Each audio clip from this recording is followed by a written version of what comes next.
सैन्य निरीक्षण।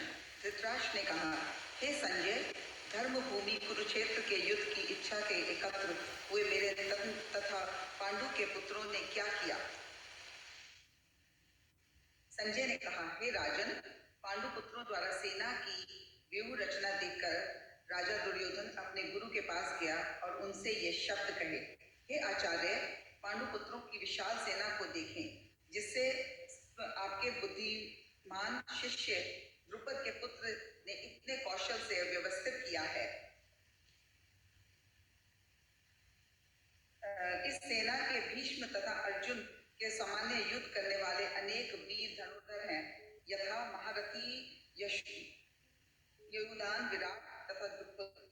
इनके साथ ही धूमकेतु, चकितानन, काशीराज, परुश्चित, कुंतीभोज तथा शल्य जैसे महान शक्तिशाली योद्धा भी हैं। पराक्रमी युधामन्यु, अत्यंत शक्तिशाली उत्मौजा, सुभद्रा के पुत्र तथा द्रौपदी के पुत्र, ये सभी महारथी हैं। किंतु हे ब्राह्मण श्रेष्ठ, आपकी सूचना के लिए मैं अपनी सेना के उन नायकों के विषय में बताना चाहूंगा जो मेरी सेना को संचालित करने में विशेष रूप से निपुण है। मेरी सेना में स्वयं आप, भीष्म, कर्ण, कृपाचार्य, अध्यर्थामा, अश्वत्थामा, विकर्ण तथा सोमदत्त का पुत्र भूरिश्रवा आदि हैं, जो युद्ध में सदैव विजयी रहे हैं। ऐसे अन्य अनेक वीर भी हैं जो मेरे लिए अपना जीवन त्याग करने के लिए उद्यत हैं। ये विविध प्रकार के हथियारों से सुशोभित हैं और युद्ध विद्या में निपुण हैं। इनकी शक्ति अपरिमेय है, हमारी शक्ति अपरिमेय है और हम सब पितामह द्वारा भली भांति संरक्षित हैं, जबकि पांडवों की शक्ति भीम द्वारा भली भांति संरक्षित होकर भी सीमित है। अतः सैन्य व्यूह में अपने अपने मोर्चों पर खड़े रहकर आप सभी भीष्म पितामह को पूरी सहायता दें। तब कुरुवंश के वयोवृद्ध परम प्रतापी एवं वृद्ध पितामह ने सिंह गर्जना की सी ध्वनि करने वाले अपने शंख को उच्च स्वर से बजाया, जिससे दुर्योधन को हर्ष हुआ। तत्पश्चात शंख, नगाड़े, विगुल, तुरी तथा सींग सहसा एक साथ बज उठे। यह श्वेत संवेद स्वर अत्यंत कोलाहलपूर्ण था। भगवान कृष्ण ने अपने दूसरी ओर से श्वेत घोड़ों द्वारा खींचे जाने वाले विशाल रथ पर आसीन कृष्ण तथा अर्जुन ने अपने अपने दिव्य शंख बजाए। भगवान कृष्ण ने अपने पाजंखे शंख बजाया, अर्जुन ने देवदत्त शंख तथा अति भोजी एवं अति माननीय कार्य करने वाले भीम ने पौंडो नामक भयंकर शंख बजाया। ही राजन, कुंती पुत्र राजा युधिष्ठिर ने अपने अंत विजय नामक शंख बजाया तथा नकुल और सहदेव ने सुघोष एवं मणिपुष्पक शंख बजाए।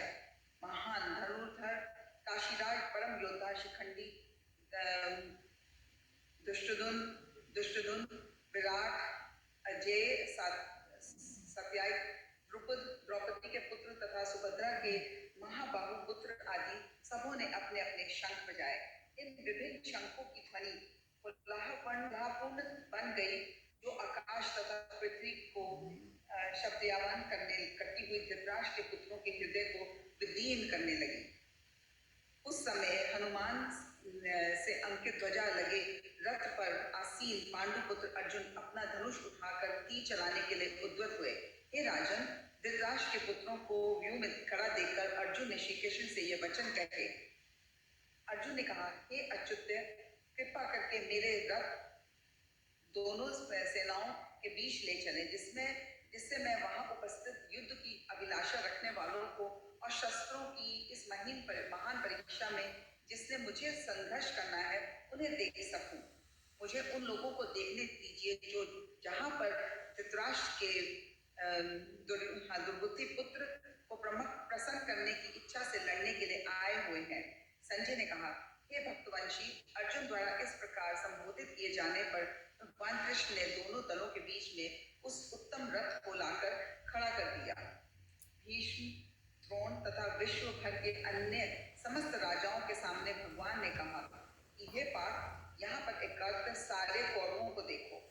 अर्जुन ने वहां पर अपने दोनों पक्षों की सेनाओं के मध्य में अपने चाचा चाचों, पितामहों, गुरुओं, माताओं, मामाओं, भाइयों, पुत्रों, पौत्रों, मित्रों, ससुरों और शुभचिंतकों को भी देखा।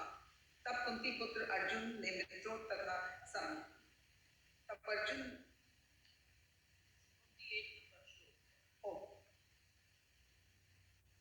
हाँ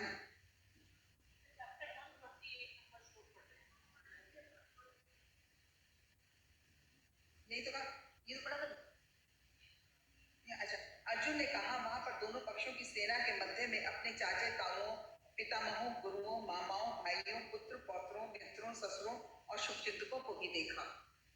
जब कुंती पुत्र अर्जुन ने मित्रों तथा संबंधियों के इस विभिन्न श्रेणियों को देखा तो वह करुणा से अभिभूत हो गया और इस प्रकार बोला। अर्जुन ने कहा, हे कृष्ण, इस प्रकार युद्ध की इच्छा रखने वाले अपने मित्रों तथा संबंधियों के सामने को अपने समक्ष उपस्थित देखकर मेरे शरीर के अंग कांप रहे हैं और मेरा मुख सूखा जा रहा है। मेरा सारा शरीर कांप रहा है, मेरे रोंगटे खड़े हो रहे हैं, मेरा गांडीव्य धनुष मेरे हाथ से सरक रहा है और मेरी त्वचा जल रही है। मैं यहाँ अब और अधिक खड़ा रहने में असमर्थ हूँ। मैं अपने को भूल रहा हूँ और मेरा सिर चकरा रहा है। हे कृष्ण, मुझे तो केवल अमंगल के कारण दिख रहे हैं। हे कृष्ण, इस युद्ध में अपने ही स्वजनों को वध करने से न तो मुझे कोई अच्छाई दिखती है और न मैं उसमें किसी प्रकार की विजय, राज्य या सुख की इच्छा रखता हूँ। हे गोविंद, हमें राज्य, सुख अथवा इस जीवन से क्या लाभ, क्योंकि जिन्हें सारे लोगों के लिए हम उन्हें चाहते हैं वे तो इस युद्ध भूमि में खड़े हैं। हे मधुसूदन, जब गुरुजन, पितृगण, पुत्रगण, पितामह, मामा, ससुर, पौत्रगण, साले तथा अन्य सारे संबंधी अपना अपना धन एवं प्राण देने के लिए तत्पर हैं और मेरे समक्ष खड़े हैं, तो फिर मैं इन सबको क्यों मारना चाहूंगा, भले ही वे मुझे क्यों न मार डालें। हे जीवों के पालक, मैं इन सबों के लड़ने को तैयार नहीं, भले ही बदले में मुझे तीनों लोग क्यों न मिलते हो। इस पृथ्वी की तो बात ही छोड़ दो, भला धृतराष्ट्र के पुत्रों को मारकर हमें कौन सी प्रसन्नता मिलेगी। यदि हम ऐसे आपतताइयों का वध करते हैं तो हम पर पाप चढ़ेगा। अतः यह उचित नहीं होगा कि हम धृतराष्ट्र के पुत्रों उनके मित्रों का वध करें।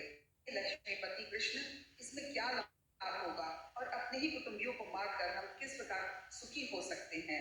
हे जनार्दन, यद्यपि लोभ से अभिभूत चित्त वाले ये लोग अपने परिवार को मारने या अपने मित्रों के द्रोह करने में कोई दोष नहीं दिखता, किंतु हम लोग जो परिवार के विनाश करने में अपराध देख सकते हैं, ऐसे पाप कर्मों को क्यों प्रवृत्त हों। कुल का नाश होने पर सनातन कुल परंपरा नष्ट हो जाती है और इस तरह शेष कुल भी उस अधर्म में प्रविष्ट हो जाता है। हे कृष्ण, जब कुल में अधर्म प्रमुख हो जाता है तो कुल की स्त्रियां दूषित हो जाती हैं और सत्यत्व के पातन से ही विष्णुवंशी अवांछित संतानें उत्पन्न होती हैं।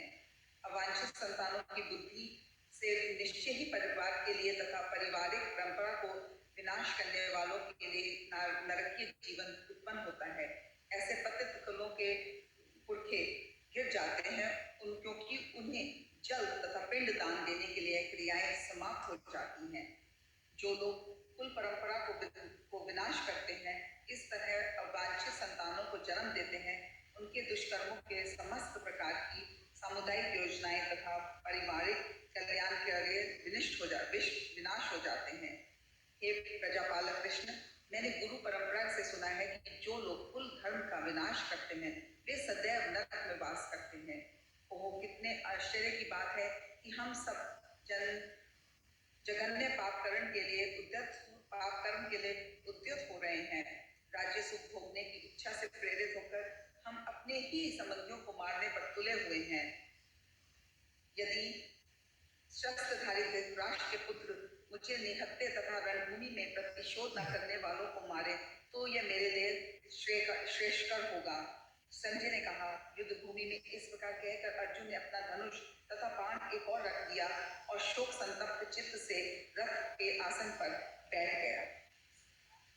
इस प्रकार भगवत गीता के प्रथम अध्याय कुरुक्षेत्र के युद्ध स्थल में सैन्य निरीक्षण का उक्ति वेदांत तात्पर्य पूर्ण हुआ। हरि बोल, हरि बोल, हरि बोल। सॉरी। अध्याय 2 गीता का सार। संजय ने कहा, करुणा से व्याप्त शोकयुक्त अश्रुपूरित नेत्रों वाले अर्जुन को देखकर मधुसूदन कृष्ण ने ये शब्द कहे। श्री भगवान ने कहा, हे अर्जुन, तुम्हारे मन में यह कल्मश आया कैसे? यह उस मनुष्य के लिए तनिक भी अनुकूल नहीं है जो जीवन के मूल्यों को जानता हो। इससे उच्च लोक की नहीं अपितु अपयश की प्राप्ति होती है।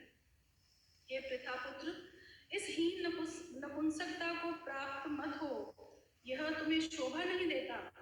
हे शत्रुओं के दमन करता, हृदय की शुद्ध दुर्बलता को त्याग कर युद्ध के लिए खड़े हो जाओ। अर्जुन ने कहा, हे शत्रुवंत, हे मधुसूदन, मैं युद्ध भूमि में किस तरह भीष्म तथा द्रोण जैसे पूजनीय व्यक्तियों पर उलट कर बाण चलाऊंगा? ऐसे महापुरुषों को जो मेरे गुरु हैं, उन्हें मार कर जीने की अपेक्षा इस संसार में भीख मांग कर खाना अच्छा है। भले ही वे सांसारिक लाभ के इच्छुक हों, किंतु है तो गुरुजन ही।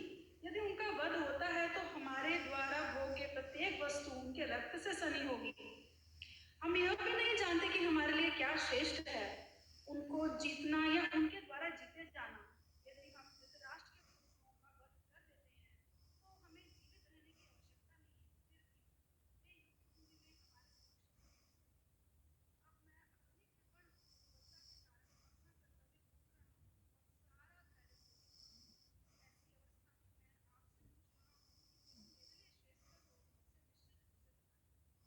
शरणागत हूँ। हेलो, सुनाई नहीं दे रहा है, आवाज करो।